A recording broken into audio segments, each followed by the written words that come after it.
संवाद के इस पैनल में हमने बहुत सोच समझकर 3 ऐसे एक्सपर्ट्स को चुना है जिनका बड़ा डाइवर्सिफाइड एक्सपीरियंस है कैपिटल मार्केट से रिलेटेड।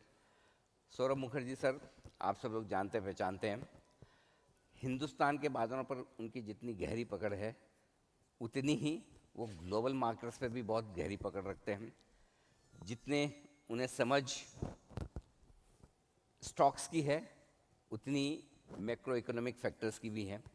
दीपेन मेहता सर बाज़ार की पल्स, बाज़ार के बिहेवियर, इन्वेस्टर्स के बिहेवियर इसको बहुत भली भांति जानते हैं और उनकी मार्केट की टाइमिंग, मतलब काफ़ी लोग उसके बड़े कायल हैं कि बाज़ार का डायरेक्शन कब कैसे बड़ा मूव, ये कहते हैं कि बड़ी चीज़ छूटनी नहीं चाहिए, उसमें दीपन मेहता सर की बहुत ही गजब की काबिलियत है। लक्ष्मी अय्यर जी हमारे साथ हैं और लक्ष्मी जी मैं ये कह सकता हूँ कि ऑलराउंडर है। आप इनसे किसी भी भाषा में बात करवा लीजिए और किसी भी टॉपिक पे बात करवा लीजिए और मार्केट तो है ही है, मार्केट के अलावा भी किसी भी बात करवा लीजिए।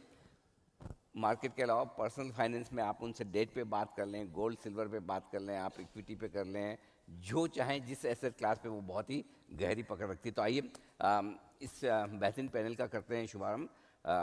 सौरभ सर, बजट के दिन आपसे बात हुई थी, आज फिर आपसे मुलाकात हो रही है। तब से लेकर अब तक बजट को लेकर कुछ समझने में कुछ फेरबदल हुआ है कि जो उस दिन देखा था वैसे आज भी है? उस दिन जो देखा था अच्छा ही देखा था। और उस दिन भी 2-3 अच्छी चीज़ें दिखी थी। एक एक स्पेसिफिक मुद्दा था जिस पे थोड़ी चिंता हुई थी, चिंता थोड़ी बड़ी है।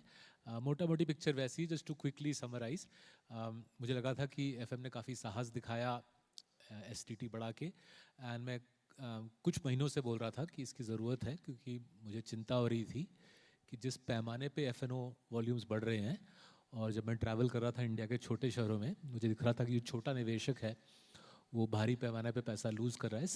सेबी भी इस मुद्दे को रिपीटेडली हाईलाइट कर रही थी। करीबन सालाना सालाना $11 बिलियन, तो मतलब 1 लाख करोड़, 1,20,000 करोड़ का नुकसान था रिटेल निवेशक को। और ये बहुत बड़ा अमाउंट होता है, भारत सरकार की एजुकेशन बजट के बराबर रिटेल निवेशक को नुकसान हो रहा था। और गए अक्टूबर, I think October last year, सरकार ने रियल मनी गेमिंग को बैन किया। एंड इसलिए मेरी सोच थी कि कुछ तो पाबंदी लगानी चाहिए। सरकार ने काफ़ी अच्छा चीज़ किया। सरकार ने बोला बैन वैगन नहीं करेंगे, एसटीटी बढ़ा देंगे जिससे स्पेक्युलेटिव ट्रेडिंग घट जाए। तो मुझे काफ़ी साहस लगा, पर मेरे ख्याल से सही कदम था। तो सर आप अकेले, जितने लोगों से मैंने बात की पूरे बजट पर, बजट के पहले भी और बजट के बाद भी, 2 ओपिनियन आपकी बड़ी स्ट्रॉन्ग निकल कर आई। एक तो ये कि आप अकेले थे जो बोलेगा एसटीटी बढ़ाना चाहिए। मुझे नहीं लगता यहाँ पे एक भी कोई ऐसा होगा जो एसटीटी बढ़ाने का समर्थन कर रहा है। आपने अपना रैशनल भी दिया। दूसरा आपने ये कहा था कि इस वक्त कैपेक्स नहीं बढ़ाना चाहिए, हालांकि कैपेक्स भी सरकार ने 1 लाख करोड़ से बढ़ाकर किया है। कैसे देखते हैं आप उसको? हाँ जी, सो वही मेरा मेन इशू था कि दिख रहा है कि बॉन्ड मार्केट टाइटन हो रहा है, राइट। बॉन्ड मार्केट में यील्ड्स ऊपर जा रहे हैं, क्योंकि not just central government, states भी दबाकर पैसा बोरो कर रही है, राइट। तो इनफैक्ट पहली बार है, जहाँ तक मेरे मेमोरी में, मेरे याददाश्त में पहली बार है कि सेंट्रल गवर्नमेंट की बॉन्ड मार्केट से जितनी बोरोइंग हो रही है, स्टेट्स भी बराबर ही कर रहे हैं। और उससे क्या हो रहा है, बॉन्ड मार्केट में टाइटन हो रहे हैं यील्ड्स, राइट। साथ ही साथ पीएसयू भी दबा के पैसा बोरो कर रहे हैं। सो वैसे हालात में जहाँ पे सरकार को दिख रहा है कि बॉन्ड मार्केट में यील्ड्स ऊपर जा रहे हैं, अगर आप वैसे हालात में कैपेक्स और बढ़ाओगे, करीबन 11% से एफएम ने कैपेक्स बढ़ाया, तो जाहिर है सरकार की बोरोइंग रिक्वायरमेंट बढ़ेगी, जाहिर है बॉन्ड मार्केट और टाइटन करेगी। बॉन्ड मार्केट टाइटन करेगी तो पूरे देश में कॉस्ट ऑफ कैपिटल को ऊपर धकेला जाएगा।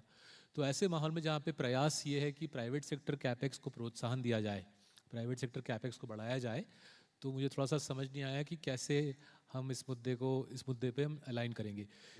ये स्पेशली पजलिंग था क्योंकि इकोनॉमिक सर्वे में चीफ इकोनॉमिक एडवाइज़र जी ने मुद्दा हाईलाइट किया कि कॉस्ट ऑफ कैपिटल को, हिंदुस्तान में कॉस्ट ऑफ कैपिटल को घटाना है, तो अगर हम बोरोइंग ज़्यादा करेंगे, सरकार बोरोइंग ज़्यादा करेगी, तो कॉस्ट ऑफ कैपिटल ज़ाहिर है ऊपर जाएगी। But leaving that issue aside, मुझे लगा बजट अच्छा है।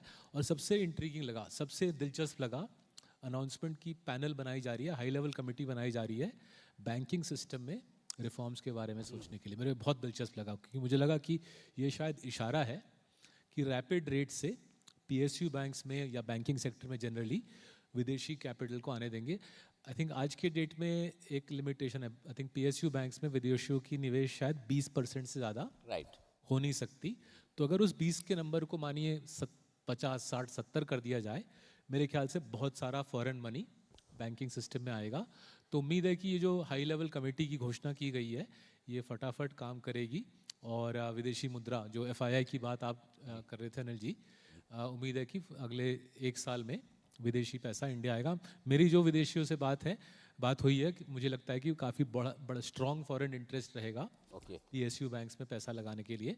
अगेन उससे कॉस्ट ऑफ कैपिटल नीचे जाएगा। बहुत ज़रूरी है कि हम कॉस्ट ऑफ कैपिटल को नीचे धकेले, जिससे कि देश की प्रगति आगे बढ़े। बिल्कुल ठीक बात है। एक कमिटी